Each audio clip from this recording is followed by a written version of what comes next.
Okay, so I've just watched an analysis by Tucker Carlson of this incident that happened at the National Mall involving high school students from Covington High School in Kentucky and an exchange that took place with a Native American elder by the name of Nathan Phillips. Um, and it's kind of went viral, or rather, a very small segment of the whole situation went viral. To me, this demonstrates everything that's transpired demonstrates the danger of using a single segment of a video as an example of portraying the whole situation. So it's very obvious why liberal outlets like CNN and others, MSNBC, you name it, why they have, why this is basically gold for them. Just think about it. You have a calm, old, as Tucker Carlson put it, it just fits into the caricatures of what suits their agenda. You have a calm, wise old Native American man trying to rationally have dialogue with a group of rather boisterous young white men wearing MAGA hats, a lot of them. So it fits into their agenda, right? Liberal media likes nothing more than um, a white Trump supporting male as a target, as a kind of caricature for pillory. Um, I haven't watched the whole exchange. Apparently, it's over an hour long. I don't have time to watch the whole thing. But I knew from the outset that there would be more to this. So apparently, what happened? These teenage boys had come to the mall as part of a demonstration for March for Life, which was a pro-life demonstration. It's their democratic right to do that. And I didn't hear of any reports of any disturbances throughout the day. So it's not like there was an ongoing tension. Apparently, the event went trouble free because they were there waiting for the coach to take them back. And that's when the exchange started. Now, apparently, there was a group called the Black Israelites, which is basically a hate group. I mean, they're a bunch of black supremacists. They're vociferously homophobic, racist, a bunch of unpleasant political thugs, basically. And apparently, they confronted these young students with all sorts of things, calling them incest babies, crackers, all sorts of homophobic slurs, you name it.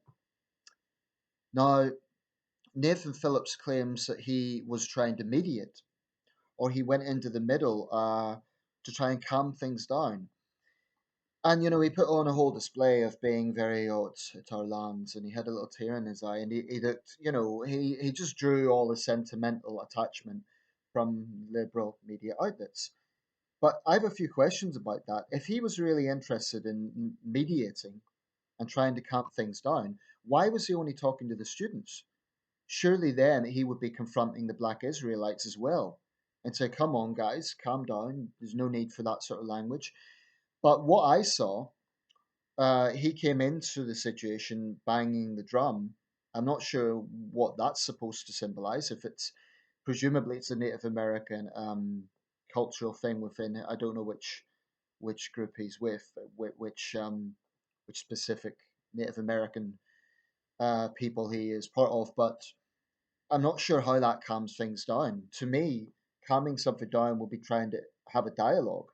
Now, what the world saw was these young men jeering in his face. Now, or not jeering, but mocking him. I will say this: I think that was a bit misguided. I think that they didn't help matters by the way they were sort of imitating him and so on. It made them look like a bunch of frat boys, right?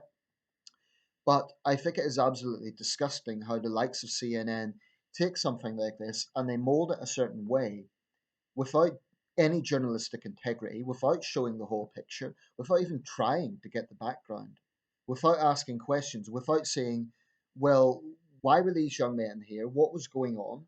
What happened before the video started rolling? That's the important question.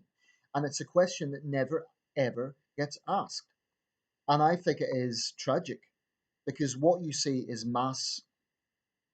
I often say a country like China has no free media, and that's a very big problem. I remain 100% critical of the way things are in China. The government absolutely controls the media.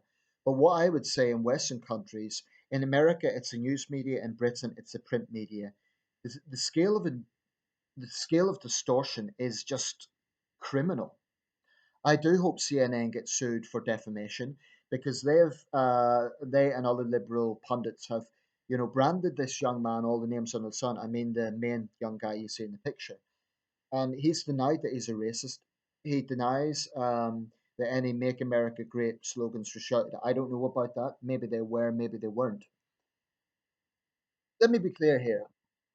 I'm not making this video because I'm necessarily ideologically sympathetic to those young men. My own stance on abortion is life begins at birth. But they have a democratic right to peaceful demonstration. And there's the whole thing about, if someone's wearing a Make America Great hat, if they're white, the liberal media are going to crucify them. They're not going to give them a fair hearing. They're just not. So if you are a white male Trump supporter, you are Hitler incarnate. You're the devil. And that's what liberal media outlets like CNN just don't grasp. Every time they do this, every time they take a situation and they distort it, all that does is deepen anger. And we're seeing a similar situation in the UK when, with the BBC, with I won't say Question Time so much, because there was a recent exchange with Diane Abbott on Question Time, and that sounded like on that occasion, Question Time, well, Fiona Bruce actually done her job and she was level handed with that. But we see similar things in the UK. Although I would suggest in the UK, the right wing tabloids are guilty of mass distortion as well.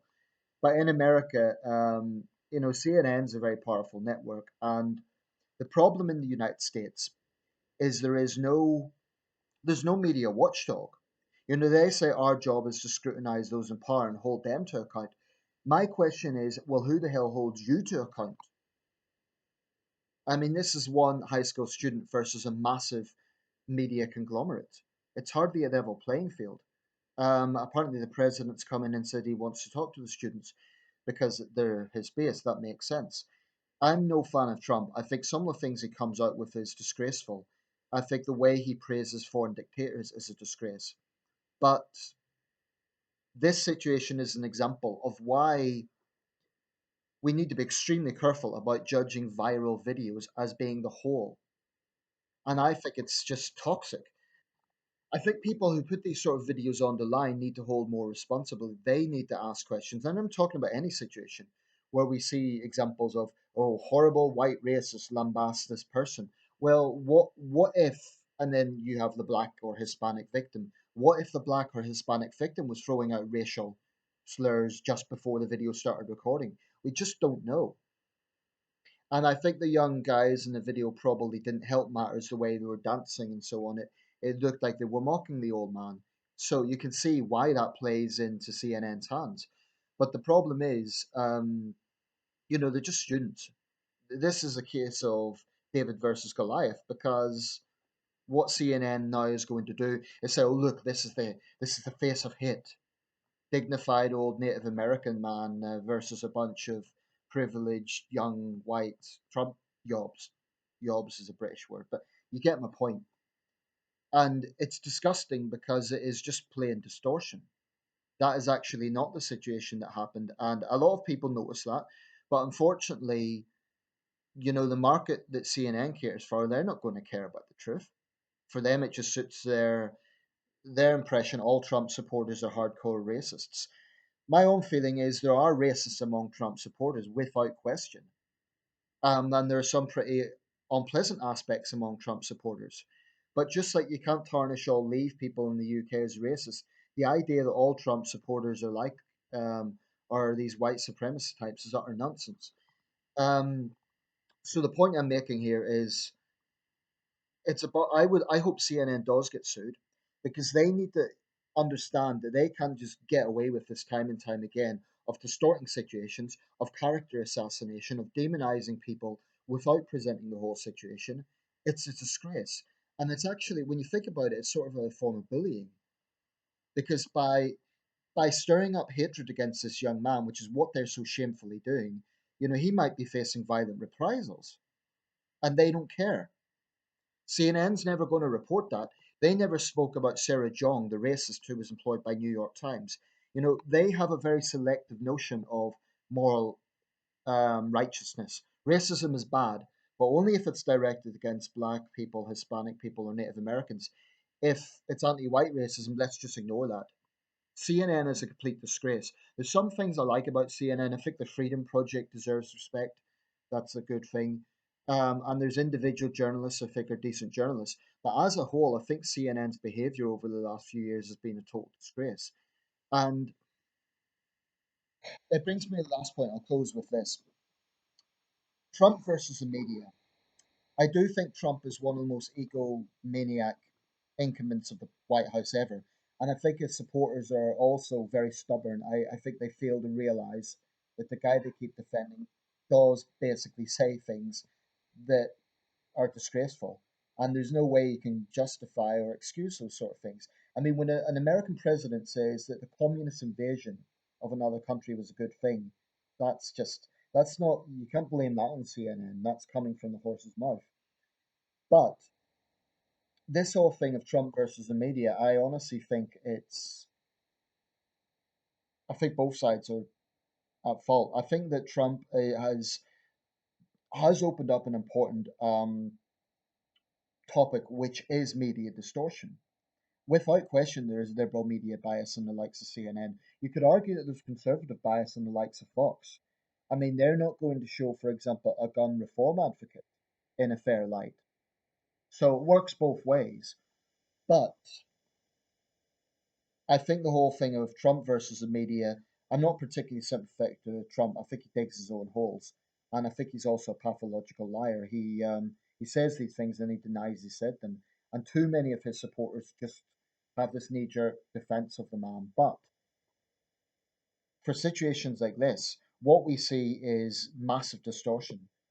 And all that does is deepen divisions in society. I think it's disgusting, frankly, how CNN race baits on a constant basis. It's not to say that there isn't racism in America, of course there is, but the way they race bait, they love stories like this. If there was a riot and people were killed, CNN would love it because it would fit into their narrative. They're very immoral people when you think about it. And I used to like CNN. I used to think I was naive. I thought it was a good centrist outlook, but now I see it's the liberal bias that it has is so strong that it's just. I mean, it was the same thing when Obama was in. The bias at Fox was intense, so it does work both ways. But the media as a whole in America needs to be more accountable. I do want to see CNN getting sued for defamation. I want to see them embarrassed, and I want to see them making a groveling apology. But hopefully lessons will be learned. I don't think they will. I think they're arrogant people. I don't think lessons are going to be learned. But at least if they get sued, it will send out the message that they can't get away with this.